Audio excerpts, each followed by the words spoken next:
What's going on, Yugi peoples? It's your boy, the Almighty, back again with some honestly superb content for your eye holes today. What you're witnessing here is a match between some underdog decks, because this is an underdog tourney. Because I'm kind of tired of the whole tier limit thing, so I pulled up to the card shop. Anyway, let's not talk about that for too long. Play Darkworlds versus Exo Sisters here. This is game 2, like the second game in the tournament. First game I was playing up against birds, not fluenderies, like Tri Brigade, whatever, that stuff. That was apparently big during like the quarantine time. I wasn't playing during that time, so I had no idea what the hell was going on. And we took them to game 3, yes, but I just didn't open what I needed to. Anyhow, what are we looking at over here? We're looking at, started with the catalyzer effect to discard the snow to search the Genta to search for gates. Then I'll play the gates, banishing the Genta, discarding something to draw. And now I do feel kind of bad for my opponent here, because like this deck has basically zero interaction. Like, I don't want to interact with my opponent. I just want to absolutely crush them and then just laugh to the bank while I collect, my prizing for Top Cut. But unfortunately, that doesn't really make for, a good playing experience for my opponent. But I don't care. Who cares how your opponent is feeling, brother? We're out here trying to win. But no, like, jokes aside, I could completely understand, like, if I was playing up against this deck and I'm just sitting there for like maybe 20 minutes almost, just watching some guy combo over and over, that would suck. But eventually, after the tier format disappears, I assume that Nib and Droll will be returning to the meta. Even if people don't main them, they're gonna be side deck cards. That's not gonna be nice. Off the snow, it looks like I search a rainbow, which means I should probably go for Dugaris at this point, because I know Dweller against Sky Strikers is not the best. I believe earlier I said Exo Sisters because yes, Will normally plays Exo Sisters. I just know him as the Exo Sister guy. But the Exo Sister list got hit. Like for our underdog tournament, we've got like our own separate list, right? So they kind of hit his deck a little bit. So he's like, oh yeah, cool. I'm gonna play some nuts. Now, obviously, I used to play heroes. Then I decided I was just gonna be, true to my character and become a menace. So yes, we play Darkworlds now. So off the rainbow, I searched the Silva because I am about to rip cards from his hand. Now, obviously, this is still in the early phases of me testing out this deck, trying to figure out what works. I don't know why I upload deck list videos, given that I'm still changing the deck every time. Like, for example, I still don't have the third Genta, so I am proxying for one of those. But, it's a locals, it's a small underdog tourney, like, people were cool with it. If they weren't cool with it, then obviously I'd just replace it with something else. Which is to say, does anybody have another Genta, out there somewhere? Can I have that? Thank you. Now I'm going to play the Archive. Now, I actually haven't looked up the ruling for this, but I'm pretty sure I can only use Archive's discard ability to boost the attack if I have a Darkworld card on the field. But I didn't look into the rulings. I don't believe in rules. For me personally, I can do whatever the hell I want, but make sure everyone else does what I say, do as I say in that. So I'll play a second copy of the Gates. Unfortunately, I only have the one Ultra, which honestly is a shame. I am open to negotiating with people for higher rarities. But this time, yeah, I get Archive's second ability, which allows me to discard a card to draw 2. Then we're going to have some new chains going off, search off the snow, and then a summon off the Ceruli. So I'll probably end up searching for the fusion spell here. I would assume... Oh no, I didn't. Weird. Maybe I already have the fusion spell in hand, so I use Snow, search Grapha. And as we just witnessed, you know, I searched a Silva off the rainbow a few minutes ago. So what's about to happen next? Whoa, the Cerulea ends up summoning itself. Oh, this is also important. Zones. I need to remember to play into the right zones. So right now I'm summoning everything into the wrong area. The Cerulea needs to be in front of the extra monster zone, and the Silva needs to be in front of the Cerulea, because I did manage to get my hands on an Akashic Magician, which means that I can actually reliably hand loop. I am still playing 2 Cerulea though, just because if I see it, I see it. If not, I don't. And I'd rather end up like kind of being able to draw into it, I suppose, versus you know, having to rely on the extra deck reshuffling or whatnot. Anyway, we're going to activate a danger effect here. There have been times when I really needed the RNG to work in my favor, and it just doesn't. Like I have this game with oh no, I just remembered the recording failed on that one. But I had this game against a Draco Slayer player, Chris. And every time I activated Danger Effect, Chris would just snipe the Danger card every time. And I was just like, dude, what the hell? Like, am I cheating myself by giving you information somehow? Like, how are you reliably doing this? I never did figure it out. He never did tell me. So, it kind of sucked. Anyway, yeah, so there it is. I do have the fusion spell. So we'll pitch the Grapha, discard the Snow, get my boss monster out on the field, you know what I'm saying? Like, you thought you had an effect, and no thanks, it's my effect now, bud. Then we'll bounce the Silva, get a Grapha out there. And honestly, you can probably just make 4 negate Appaloosa and pass here. Or we can greed Saryuja. You know, let's see which one I'm going for. I don't really remember anymore. But yeah, Saryuja. Like, when greed, yes, greed. That is my philosophy. I don't actually recommend that you live by this philosophy. It's not for everybody, you know, it's because I'm built different. You get it, bruv.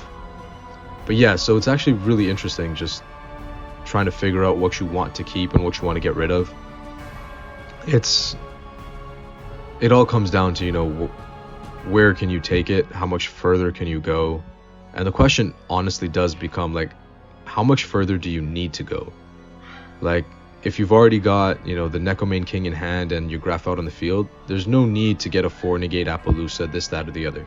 Just, like, let them think that things are okay.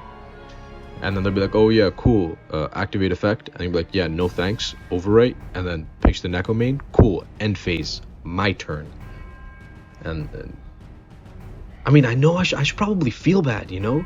You pull up to the shop, you want to have fun, but nah, I'm good.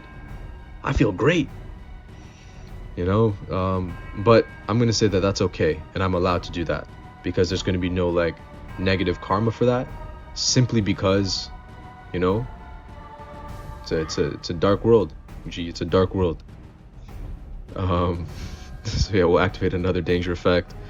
Now, I've muted the audio in here, obviously, so the voiceover kind of makes more sense, but I think during game 2, like, I could hear the frustration in the brother's voice, and I was like, damn, you know, I guess I do feel kind of bad. Oh, and keep in mind, everything that you're seeing in this game right here, I'm doing it all without actually finishing the deck. I literally just picked up after, or I think it was in the middle of this game. No, it's probably after this game, to be honest. I picked up the Chupacabra, and I'm like, cool. We have successfully, technically completed the main deck, right? Like, I have all the pieces. Now I just have to figure out, like, the right ratios, figure out the lines, and things like that. Because, like, I'm not going to say that the deck is solved. And obviously, you know, the extra deck could always be reworked, whatever. But I'm thinking, like, yeah, this is pretty good. It's pretty good. Because it plays. But, like, the thing is, like, yeah, I know I can pull up to the Underdog and I can crush everyone, whatever. I hope. Honestly, I'm just not very confident in my own thinking. But the deck itself, the deck is strong. Like, if I give the deck to someone who can actually play the game, like, whose brain functions, you know, like, on a semi-decent level, then they're probably going to do very well with it. But up against, like, you know, the meta or whatever, bro, I have that game that I was talking about earlier, the one with Dark Worlds against Ishizu, Nichiria, Runic, and like they're just controlling my graveyard far better than I am.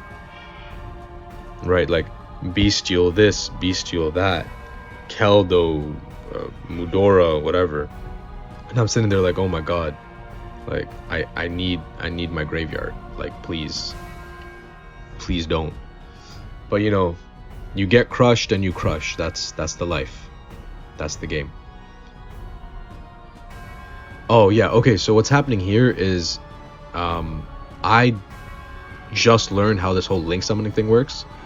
So I thought because Saryuja was a link 4 and I had 2 or more effect monsters, like I can go into a 3 negate Appaloosa, but that's not how that works. So the way that works is like you can either use the monster with its link rating, or you can use the monster as one unit, right? And obviously because Appaloosa is a link rating 4, I can't use a link rating 4 monster and something else as well. That backwards facing card is supposed to be a Gento, by the way. Anyway, so now it's like, oh, I have to use 4 materials in order to make the Appaloosa. Now if Saryuja was a link 2, then obviously I could use it as a link 2 and then 2 monsters to equal a link 4. So I just learned that there. It's very nice. You know, we're trying to learn something every day, improve the mind, grind set, Sigma male mentality, etc, etc. But yeah, so over here we're going to likely go for a 4 negate Appaloosa. That's what I believe we're going for. And oh yeah, I'll show you guys later. Bonk, the camera got moved a little bit because all these things happen. Yeah, so there was a fun little thing that happened later because actually I might as well just tell you now. So I went into the Coach King and I'm like, yo, cool, I'm about to draw 3 cards, and then I got ashed. But it was funny because I had Appaloosa on the field, but I've never like negated Ash like using Appaloosa, right? Because like Appaloosa is new to me. It's a new card. Playing heroes, you don't play Appaloosa. So I'm like, oh crap, I didn't get the draw. That's so sad. And then I'm like, okay, cool, whatever. But you ashed it once, but like I can just do it again. And then he tries to effect Veiler, and I'm like, wait a second. I realized that after, so I negate the effect Veiler, but not the Ash. So like I deprived myself of a draw for like literally no reason. Alright, card destruction. This is actually because I knew I was going into the Underdog, and I'm like, okay, chances are like super graveyard heavy decks aren't going to be a thing, so I actually made the card destruction. If not, maybe I just make that like a puppetry or something. I'm not sure.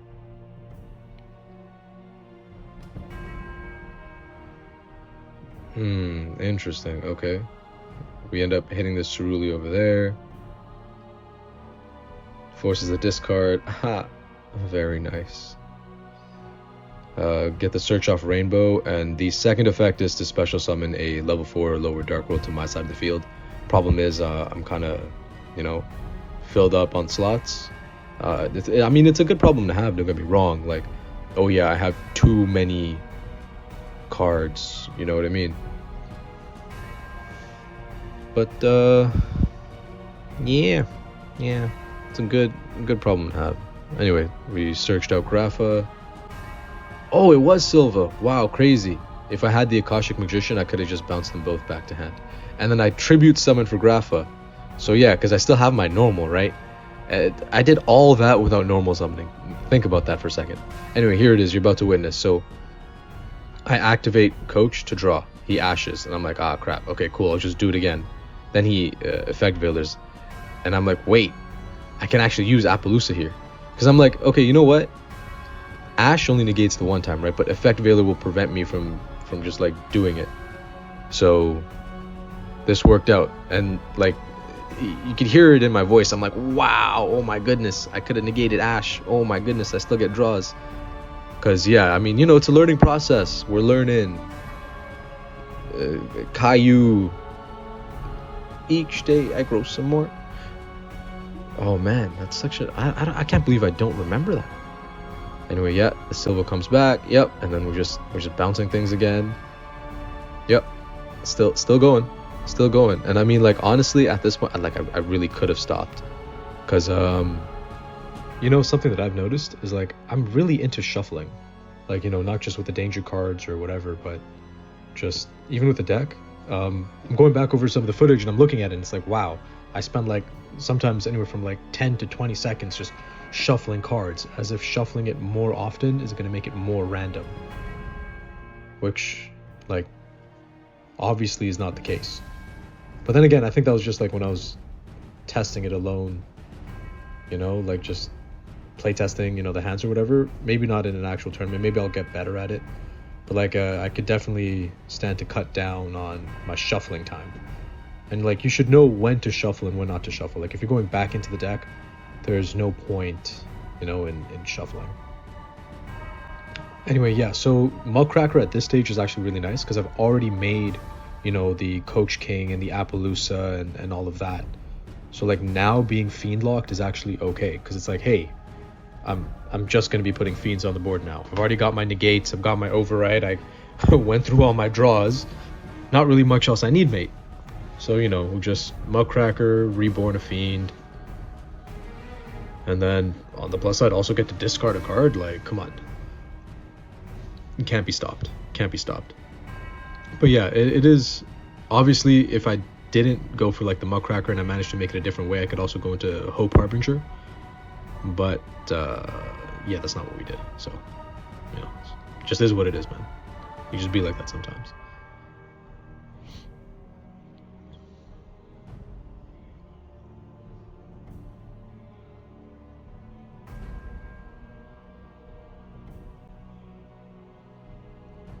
And yeah, so there it is. Homeboy sees it, and he's like, you know what?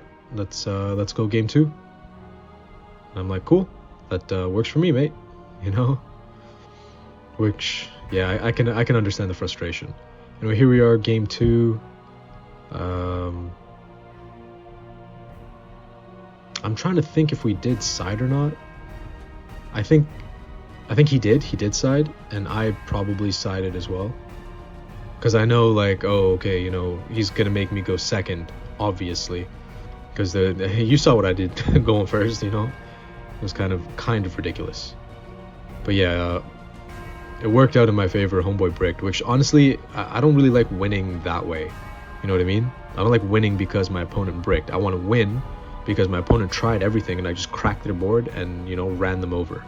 Like, that's the kind of victory that it feels like you earned that victory. Do you know what I mean? It wasn't simply handed to you. It wasn't easy or effortless, which is like, it's paradoxical, because it's like, obviously the more effort you put into something, the more joy you have once you obtain the thing. But at the same time, like, why do you want to make it harder for yourself? Which is, I guess it speaks to the human condition, right? Like, if you could just wave your hand and have everything happen, like, for you, at some point you would just be so bored that you would just start making things harder for yourself. It's like on YouTube, if you guys have seen, it's like, oh, can you beat Batman without ever using the movement buttons, right? And what this guy did was he just did the attack animation because it moved him forward like a couple inches on the screen, I think, and he just kept doing that to get to wherever he had to go, and he was just like doing things. I'm like, why would you do this? Or like, can you beat Elden Ring without dying? Can you beat Elden Ring or Dark Souls, without ever upgrading a weapon or doing 0-hit runs? Like, the point is, like, you have to give yourself challenges, regardless of how, foolish they are, simply because that brings joy, which is really weird, but also, like, it makes perfect sense when you think about it. Anyway, so here, I use Catalyzer. You only want to play one Catalyzer because, like, it's a hard once per turn. Really don't want to be seeing multiple copies of it. And yeah, I didn't fix the extra deck. I just took things and put them on the bottom, because normally, the Dugaris wouldn't hit the field off the fusion spell. But yes, so now I'm getting Grapha's mandatory effect to pop, which, can be used to chain block. Over here I'm like, okay, which card is the most dangerous one? That one? Cool, bang. Let's hit that. What are we looking at? And well, you know, it was a good card to hit, because we'll wait for it here. I guess he's thinking on what to do, but I'm like, come on. Maybe I should have probably just cut that, but it doesn't matter. You know what? I'll keep talking. Like, challenges, right? Like going to the gym, setting goals, and achieving goals. That's kind of cool, you know? But it's also like really weird how sometimes like you want to go out of your way to make things just a little harder, right? Like, oh, okay, I ran. Well, I personally don't run. Well, I should. But it's like, okay, I ran, you know, a mile in 12 minutes. Now let's try to do a mile in, you know, like 11, and then just keep improving on that. And then afterwards be like, okay, let's run a mile with, you know, weights on your legs, or let's run a mile backwards, or just like some ridiculous shit. Like, just have some fun with it, you know? Because like that's a core part of what it's all about, right? Like, technically speaking, there are no rules. Technically. Right? So like, you just go up and make your own rules, have some fun with it, you know? Anyway, here I will end up making a major misplay, which is I could have gone for game. Also, turns out the danger cards don't have to summon in defense position. It's just like from playing heroes, you're kind of used to summoning things in defense position, because it's like, oh, they're not the biggest of creatures, and then you're kind of just, you know, fusing them off or whatever into bigger creatures. So just as a habit, I got into putting them into defense. Like, the catalyzer could be an attack, the menece could be into attack, you know. And then here I should have used the Zephyros to bounce the menece back, but instead, you know, we just go to battle, we attack, do about like 6k damage, and pass a turn here. I could have gone for game. I could have, but sadly we messed up. See, like right here when I'm doing the Zephyros to bounce, yeah, made a mistake with that. Because if I had done that in main phase 1, right, Nessie would still hit the board, and then I'd just be able to have gamed him. But instead, like, you've given him like another turn, right? And that's terrible, because y'all remember what happened when Kaiba was like, draw your last pathetic card, and then he lost. So you don't want to give them that opportunity. You do not want to be like, oh yeah, go ahead, just draw one more card. What's the worst that could happen? Because they could draw something like Dark Ruler No More, and your entire board full of monster negates is going to do nothing for you now, and then you can just scoop. You know what I mean? And yeah, over here, this was definitely a mistake, because I activated Saryuja to draw, and then I just assumed it was going through. So I was like, what am I supposed to do here? So I'm like, okay, cool, like, to not that up, should censor that. Like, I'll chain Grapha, he chained Imperm, and I'm like, damn, okay. So like, I did end up drawing the card because I assumed it went through. So my opponent's like, yeah, just shuffle it up, whatever, it doesn't matter. And I'm like, all right, cool, works for me, bud.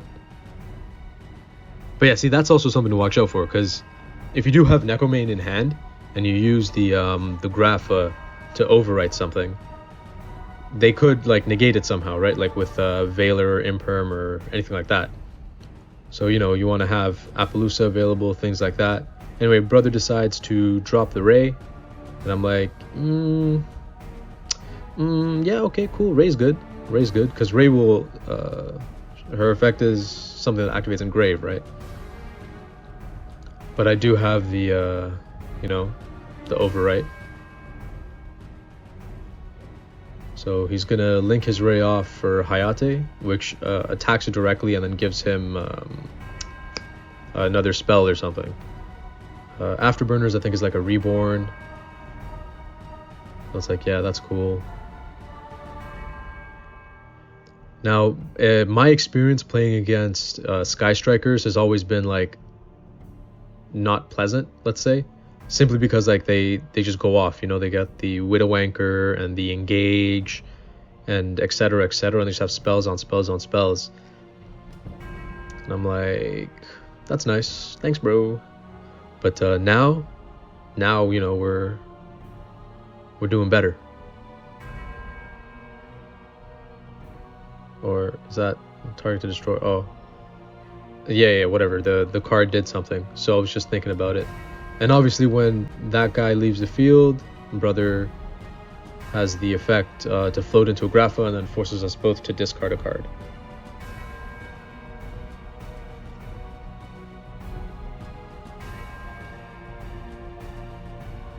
And then I think he was just asking about the attack of the Grapha. So because I put the Grapha under the Saryuja, gets a plus 300, and then Gates gives it another plus 300. So, you know, it's pretty nice, pretty nice.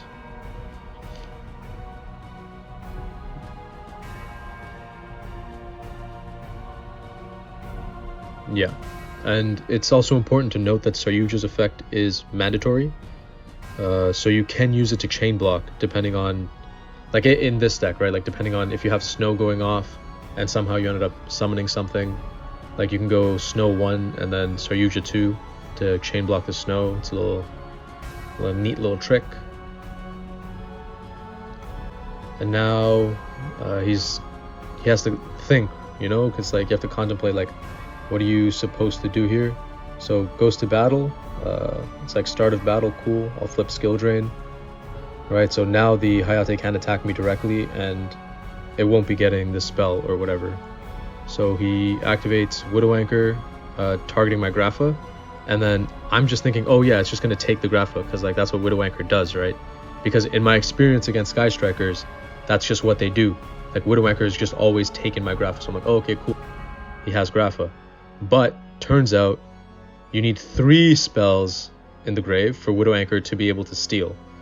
Right, so I just have to reread that. So no, he has 2 in there now, and then after Widow Anchor resolves it would be 3, but because it's not 3 in that moment, I still have my Graph on the field. And yeah, I sided in the skill drains. I do not main them.